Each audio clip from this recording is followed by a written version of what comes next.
Hey guys, what's up? It's Ben. Welcome to this new series where we compare two different films of the same source material in an epic battle. You know, it's all that good stuff. Well, it's not really an epic battle.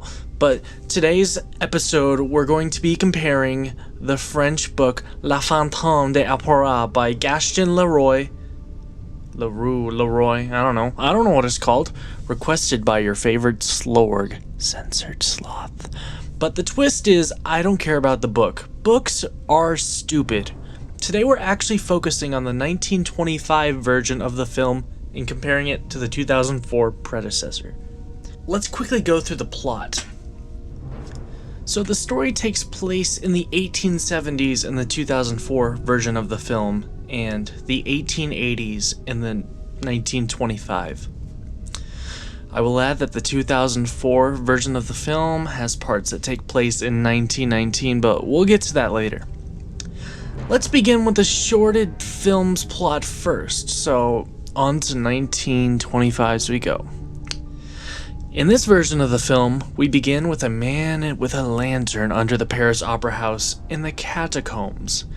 It's actually unknown what his character's role was. His dialogue was either cut or lost in the 1920s with a mix-up with a sound film and other stuff, I guess. Following the Lantern Man, we go to the upper parts of the Opera House where there is a full house coming to watch the performance. It's like a grand thing, like everybody's coming and all that stuff. At the same time, we see the Opera House is getting purchased by two new owners, something we see both of the versions of the film. And they're warned about the Phantom, and they just laugh it off, like, So the old owner says that there's a person called the Phantom, and he tells the guys that, and they laugh. And whenever he's about to leave, the old owner says the person outside box 5 won't laugh if you ask about the Phantom. So they get up, and then we see the Phantom, and it's scary. They go to box 5, and they go in, they see him there, they walk out, they're all scared and stuff, then they walk back in, and he's gone, he's disappeared. So, the performance finishes, and Raoul, one of our main characters, goes to see Christine, because, they're in love, and then Christine exclaims how she hears voices in the walls. After it ends, you see a man messing with a rope when a whole bunch of girls come down swearing they had seen the Phantom. A mysterious man who later we'll talk about comes down the stairs. The guys and the girls then go to a guy who had seen the Phantom but ask if it had been true, which turns out that some girls had correct theories, if you know what I mean. Then it goes back to the new guys who own the Opera House, and blah blah blah blah blah. Some lady, Carletta, storms into the room. I think it's actually her mother, and it shows the owners that this letter that she had received, or her daughter had received from the Fanta, saying Christine Don will be performing in her role. Now, in the 2004 version of the film, Christine's like this girl who has daddy issues that lives in the Opera House, and it's we'll get to that, I guess. Then a card appears saying that Carletta had strangely fallen ill and Christina would be performing. Carletta then receives another letter from the Phantom, but nobody cares. Like, Carletta's a stupid character, but you know what? We'll talk about her character more in the future. But Carletta then defies the Phantom's request later on, and the Phantom gets angry and drops a whole chandelier on the Opera House, like it goes psh. We then see Raoul run into the mysterious man in all the fiasco, and he gets a little sus, like not like Among Us sus, but like sus. And Raoul goes into Christine's dressing room where she is kidnapped by the Phantom. The Phantom then puts her in her bed, and I don't know if that's supposed to like symbolize sex in the 1920s, because there's a lot of symbolism in those older films that, it's censored. Censored sloth. Censored sloth is stupid. Follow uncensored sloth, the better version.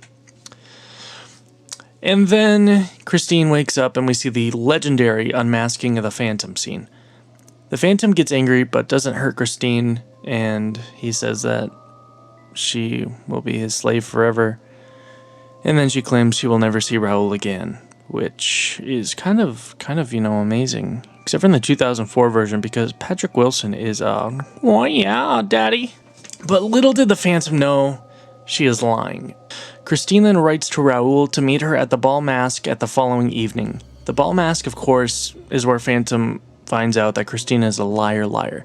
Now, let me talk about this ball mask scene really quick, because it's so amazing what happened there. It's actually like the first official color in film. Like, the whole thing they did was pretty cool. Like, they used negative colors, and then they had positive colors, and then it made one real colored film. Yeah. So, of course, yeah, the ball mask begins, and the Phantom finds out Christine is a liar. Christine and Raoul then go, they go up to the roof to go talk, and the Phantom eavesdrops, and he hears their plan. Raoul and Christine then go downstairs where they meet that mysterious man that we talked about earlier from the beginning of the film, and he points them where to go so the Phantom won't find them. Christine tells Raoul that she will perform one last time. We then go to the stage crew where we see the Phantom had murdered on somebody's brother named Joseph. Rest in peace, Joseph. I'll send you flowers, I guess. The show then goes on, but you find out our boy the Phantom ain't having that, and he killed the head musical wand guy. I know what he's called, but when I was writing the script, I forgot. But yeah, he's a conductor. The lights then go out, and Christine, she's gone. She's kidnapped. So this mysterious man, we find out, is a secret policeman who had been following the Phantom for months. He teams up with Raoul, and they go down to the catacombs to, find out what the Phantom's up to. While they're searching, the Phantom convinces Christine to love him, which is kind of weird. The two dudes fall into a mirror trap. They don't fall in love, sadly, because this is the 1920s, but they can't find their way out. The Phantom then enters the catacombs, and he hears a riot, and he R2-D2s into the water, like, Empire Strikes Back, and he knocks over a boat and kills the people inside. The Phantom returns and plays the organ until Christine gets mad at him or something, and he hears the two dudes. The Phantom floods the room that the two dudes escaped in, because at this point they had escaped the room of mirrors, and now they're in a room with a whole bunch of gunpowder. But that room starts flooding, because the Phantom's an evil dude. And then the mom comes in and makes the Phantom run, and he gets in a carriage and he steals Christine, and then at some point Christine falls out, but then the mob chases him down and kills him. Now, it might sound like I'm taking a huge dump on this version of the film, but that is actually not correct, because I think this is a far superior movie to most modern day films. It has great character writing and character development for a film from 1925. So take my harshness with a grain of salt, and that ends the 1925 version of the film. Now, let's talk about the differences between this and the 2004. So the 2004 version begins in black and white. I guess it's like to homage the 1925 and possibly the 1940s Claude Rains version. And so we're in 1919, where there's an auction where Raoul and Christine's friend, who is very irrelevant to the plot, are there. And this whole sequence contains, a monkey box we see in the film, and then a chandelier, which I guess is for sale, but who'd want to buy that? The chandelier is unveiled, and an epic score kicks in, the overture, which is one of my favorite musical movie scores of all time. It's beautiful. The organs punch. It has a very popish feel, and I think it's a really nice opening to like the film, because it has like its cold open, I guess, and then it just goes up. So this film begins pretty much the same. There's new owners and whatnot, and then in this one it's a little weird because Christine thinks it's her dad, but it's not. She thinks that he had blessed her with like a ghost of music to watch over her and whatnot, but I guess that's not what happens. But the film pretty much plays exactly the same, but there's actually this really cool cemetery sword battle scene, and the chandelier actually gets dropped further on in the film than the previous aforementioned film. But let's go talk about some of my favorite or main parts to talk about from this film. So first of all, it's the Phantom. The 1925 Phantom of the Opera has one of the greatest performances, in my personal opinion, of the silent film decade. I know it's not a decade, but you know what, just let it happen. But it's Lon Chaney. He does an amazing job of portraying the Phantom, and his makeup is done flawlessly. It still can send chills down somebody's spine just from seeing the unmasking scene, and the Phantom is beautiful. And comparing that to the new Phantom, I don't know who it's played by, nor do I really care, but the new one's not that creepy. He's made out to be a character you like. Well, that you're supposed to like, I guess you should say. He gets an origin story, which is kind of stupid. He's like from American Horror Story. He's from the carnival, and then the girl who's at the auction's mother helped him escape and whatnot, but blah blah blah. Just go watch the movie to figure out what happened. I'm gonna sneeze. Alright, then let's talk about the cast. Mary Philbin, she was in another great silent film that I have not yet seen, but I would like to, is The Man Who Laughs. And you know, it's pretty good acting for the 1920s, and I give her as much applause as I'd give the people from the modern day cast, which we will go to now. The modern day cast features two amazing actors and actresses that I think are pretty much underrated. We're talking about Emmy Rossum and Patrick Wilson. Now, Emmy Rossum has been in her most notable role is in Shameless, and she does a really great job as the lead female, and I really think that she does a superb job compared to Mary Philbin. I think they bounce off of each other pretty well, and I think Emmy Rossum was just a really good pick for the role of Christine. Now we'll talk about Raoul. I don't know who played Raoul in the 1925 version, but in the 2004 version, Sir Patrick Wilson, he's not actually a sir, just ignore that, but Patrick Wilson does an amazing job as Raoul. He does sword battles and other stuff.